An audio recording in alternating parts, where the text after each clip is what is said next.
2025학년도 수학능력시험 출제 경향을 엿볼 수 있는 모의평가가 치러졌습니다. 의대 증원으로 인한 이른바 N수생 유입에 대비해 이번 모의평가에서 변별력을 높인 문제가 많이 출제된 걸로 분석됐는데요. 전문가들은 이런 추세가 본 수능까지 이어질 것으로 전망하고 있습니다. 보도에 이문석 기자입니다. 시험을 앞두고 학생들이 교실에서 긴장을 풀고 있습니다.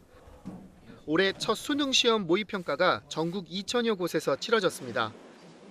모의평가는 그해 수능 출제 경향을 알 수 있는 가늠자 역할을 합니다. 한국교육과정평가원은 이번 평가에도 이른바 킬러 문항이 없고 50% 이상 EBS 교재 연계 기조를 유지했다고 밝혔습니다. 특히 수학 영역의 경우 문제풀이 기술보다는 기본 개념에 대한 이해를 강조한 문항이 상당수 출제됐습니다. 단순 암기 또는 스킬에 의해서 문제를 해결하는 학습보다는 개념에 대한 깊이 있는 학습, 즉 요령보다는 원칙적인 수학 학습으로 수능 준비를 해야 된다라는. 올해는 의대 증원으로 대학을 다니다 다시 수능에 뛰어든 최상위권 반수생이 크게 늘 전망입니다. 실제로 이번 모의평가 졸업생 응시자는 8만 8천여 명으로 6월 모의평가 기준으로 지난 15년 사이 최대치를 기록했습니다. 따라서 입시업계는 최상위권 수험생이 증가한 만큼 변별력을 높이는 방향으로 수능이 출제될 거로 내다봤습니다.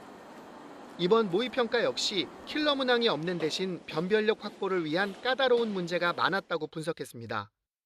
킬러 문항에 빠졌지만 어떤 그 쉬운 문제 위주로 출제되는 패턴은 분명히 아닌 거고 변별력이 높은 문제들이 상당히 출제되고 있다라는 부분들을 수험생들은 충분히 인식을 하고 9월에 보는 모의평가는 점수가 수시 전형 뒤에 나와 보통 6월 평가 결과가 대학 입시의 기준 역할을 합니다.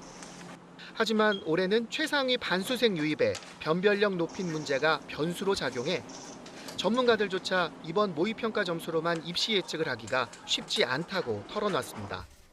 YTN 이문석입니다.